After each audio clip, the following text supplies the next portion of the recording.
जय श्री राधे कृष्ण। श्री गीता मथुराखंड 16वां अध्याय। उद्धव द्वारा श्री राधा तथा गोपीजनों को आश्वासन।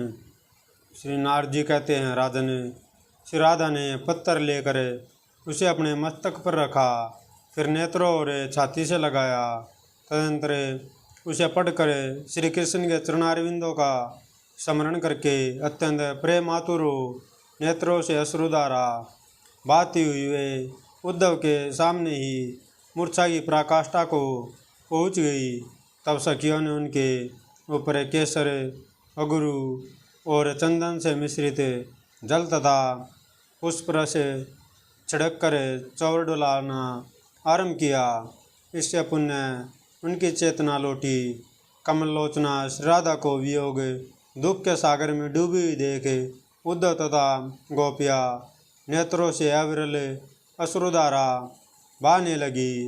राजन, उन सब के आंसुओं के प्रवाह से तत्काल वृंदावन में कलाहार पुष्पों से सुशोभित लीला सरोवर प्रकट हो गया।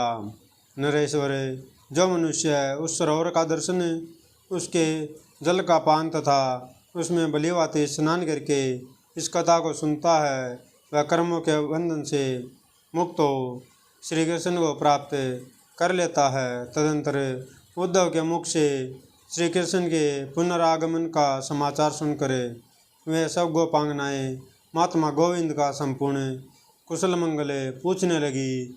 श्री राधा बोली, उद्धव, वह समय कब आएगा जब मैं घन के समान श्याम कांति वाले आनंदप्रद श्री वरजराज नंदन का दर्शन करूंगी। जैसे मयूरी मेघमाला के और चकोरी चंद्रमाला के दर्शन के लिए अत्यंत उत्कंठित रहती है, उसी प्रकार मैं भी उनका दर्शन पाने के लिए उत्सुक हूँ।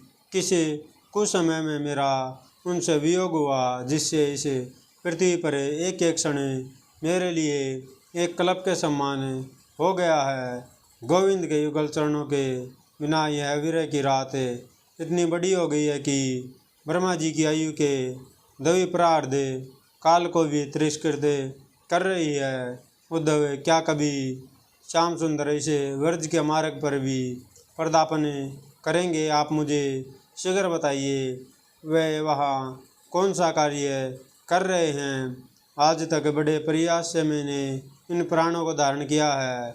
उनके झूठे वादे से आतुर हुए ये प्राण हठात निकले जा रहे हैं। आज तुम्हें देखकर क्षण भर के लिए मेरा हृदय शीतल हुआ है। तुम्हारे आने से आज मैं उसी तरह प्रसन्न हुई हूँ जैसे पूर्व काल में पवन पुत्र हनुमान के लंका में आने से जनक नंदिनी सीता प्रसन्न हुई थी। मंत्रियों में श्रेष्ठ उद्धव, जो आशा लेकर आप अपने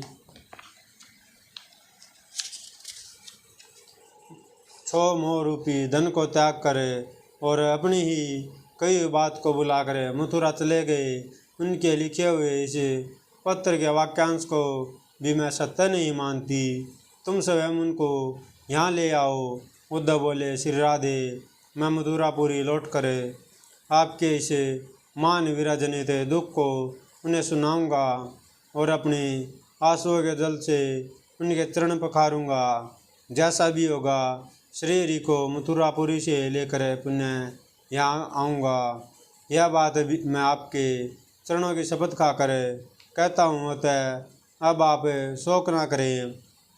नारद जी कहते हैं, राजन, तदंतर प्रसन्न हुई श्री राधा ने रास रंग सतल में चंद्रमा द्वारा दी गई 2 सुंदर चंद्रकांत मणियाँ श्याम सुंदर को देने के लिए उद्धव के हाथ में दी।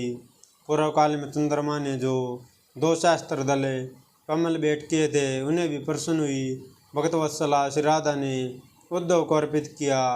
हरिप्रिया श्री राधा ने प्राण बल्लभ के लिए छत्र, दिव्य सिंहासन तथा 2 मनोहर चवर जो श्री कृष्ण के संकल्प से प्रकट हुए थे, उद्धव के हाथ में दिए। साथ ही यह वरदान भी दिया कि उद्धव, तुम ऐश्वर्य ज्ञान से संपन्न समस्त उपदेशक, गुरुओं के भी उपदेशक तथा श्री कृष्ण के साथ रहने वाले हो गए। श्री राधा ने उन्हें निर्गुण भाव से संपन्न प्रेम, लक्षणा, भक्ति तथा ज्ञान विज्ञान सहित वैराग्य भी प्रदान किया। विदयराज श्री हरि शंखचूड़ यक्ष से जो उसकी चूड़ामणि छीन लाए थे, वह सुंदर चूड़ामणि चंद्रान्ना गोपी ने उद्धव के हाथ में दी।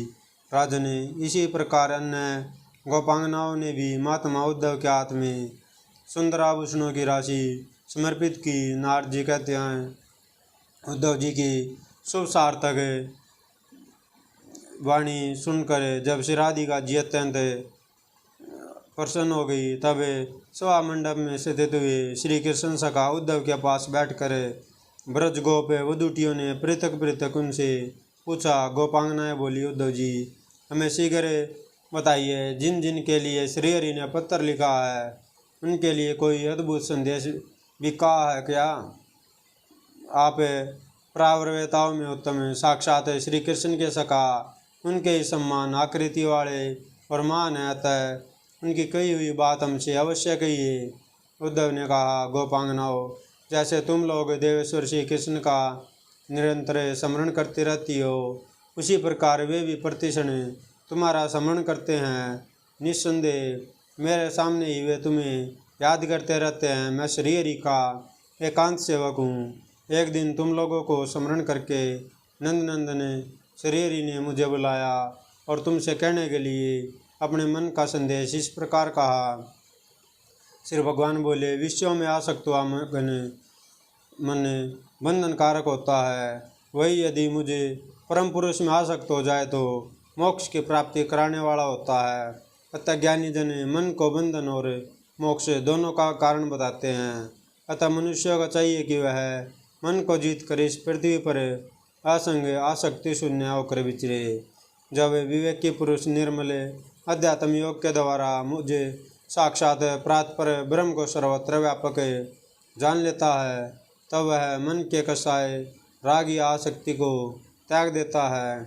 यद्यपि मेघ सूर्य से उत्पन्न हुआ उसका कार्य रूप है, तथापि जब तक वह सूर्य और दर्शक की दृष्टि के बीच में स्थित है, तब तक दृष्टि सूर्य को नहीं देख पाती। उसी प्रकार जब तक अंतःकरण आत्मा के बीच में कसाय रूप आवरण है, यानी राग और आसक्ति हैं, तब तक मुझे परमात्मा का दर्शन नहीं हो पाता। ब्रजांगनाओं, मैं सतुल भाव से दूर हूँ, परंतु तत्व दृष्टि से तुम में और मुझ में कोई दूरी नहीं है।